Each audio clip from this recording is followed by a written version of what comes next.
Wakil Presiden ke-10 dan 12 RI sekaligus mantan Ketua Umum Partai Golkar Yusuf Kala menanggapi soal wacana bakal calon Presiden Ganjar Pranowo dipasangkan dengan mantan Gubernur Jawa Barat yang juga Wakil Ketua Umum Golkar Ridwan Kamil.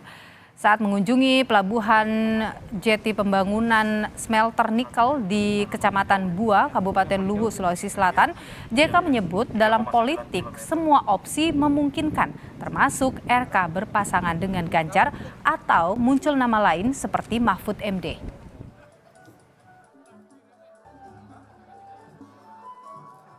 Ada lain kali lah itu nanti. Nantilah. Semua di politik itu semua mungkin. Semua mungkin.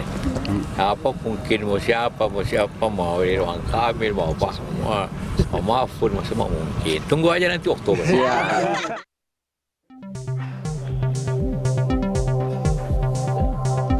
Di saat poros koalisi pengusung bakal capres Prabowo Subianto dan Ganjar Pranowo masih tarik ulur dan diwarnai goda-goda kandidat cawapres, Wakil Ketua Umum Partai Golkar Melkias Markus Mekeng meminta Partai Golkar realistis. Menurut Mekeng, kader dan akar rumput Partai Golkar akan kecewa jika kadernya yakni Erlangga Hartarto tidak jadi cawapres Prabowo Subianto. Padahal pada saat yang sama, ada kader Golkar lainnya yaitu Ridwan Kamil yang punya kans besar menjadi cawapres. Partai Golkar kan punya kader Ridwan Kamil yang bisa maju pada kontestasi Pilpres ini. Semoga partai akan berpikir realistis dan pakai akal sehat untuk mendorongnya, tulis Mekeng dalam pernyataan tertulisnya. Wakil Sekjen Partai Golkar Aceh Hasan Syadzili menilai pernyataan Wakil Ketua Umum Partai Golkar Melkias Markus Mekeng yang meminta Golkar realistis konteksnya kalau Erlangga Hartarto tidak menjadi cawapres Prabowo Subianto.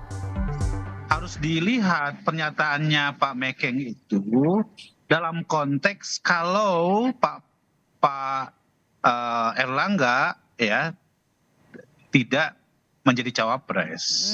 Jadi tetap Pak Mekeng menginginkan supaya Pak Erlangga itu diutamakan sebagai ketua umum partai menjadi cawapres gitu loh. Artinya kalau tidak dimajukan atau tidak dipilih artinya boleh ya, dong Kang Emil? Enggak, makanya saya tidak mau berandai-andai. Sekarang fokus kita adalah memastikan bahwa Pak Erlangga bisa dipertimbangkan oleh Pak Prabowo sebagai calon wakil presiden gitu. Di mata pengamat politik Adi Prayitno, respon Golkar soal peluang Ridwan Kamil jadi cawapres mengisyaratkan pesan Golkar ke pihak eksternal maupun internal koalisi Prabowo. Ke eksternal jadi pesan Golkar agar pihak luar tidak menggoda-goda kadernya, dan ke internal jadi ultimatum kepada Prabowo, bisa saja Golkar hengkang jika Erlangga tidak dipilih jadi cawapres.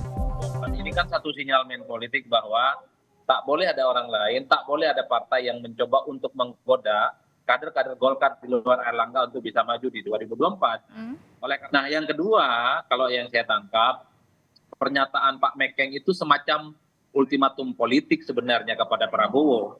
Kalau Erlangga Hartarto misalnya tidak dipilih sebagai calon pendampingnya, dan pada saat bersamaan misalnya Ridwan Kamil diminati oleh PDIP sebagai pendamping Ganjar Pranowo, dan itu terjadi, bukan tidak mungkin Golkar yang saat ini berada di barisan Prabowo Subianto itu akan hijrah dan migrasi menjadi. Meski dibicarakan dengan koalisi, Ketua Umum PDI Perjuangan Megawati Soekarno Putri yang jadi penentu akhir cawapres Ganjar masih menimbang dan belum menjatuhkan pilihan. Sementara di poros pengusung Prabowo, meski ada kandidat kuat bakal cawapres, penentuan siapa pendamping Prabowo tampak masih alot. Padahal pendaftaran Pilpres tinggal sebulan lagi. Tim Liputan Kompas TV.